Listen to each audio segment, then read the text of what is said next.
যখন কোনো বান্দা সূরা ফাতিহার একটা করে আয়াত বলে আলহামদুলিল্লাহি রাব্বিল আলামিন, সঙ্গে সঙ্গে আল্লাহ জবাব দিয়ে বলেন হামিদানি আবদি, বান্দা তুই আমার প্রশংসা করলি।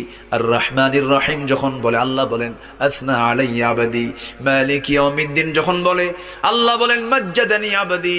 এরপরে যখন বলে ইয়াকা না'বুদু ওয়া ইয়াকা নাস্তাঈন পর্যন্ত যখন বলে আল্লাহ বলেন বান্দারে তুই আমার কাছে কি চাস, প্রাণ খুলে চা রে বান্দা।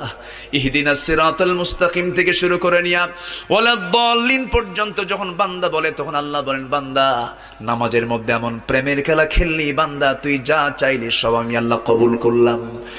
ওই বান্দা যখন রুকুতে যায় আল্লাহ তখন অস্থির হন।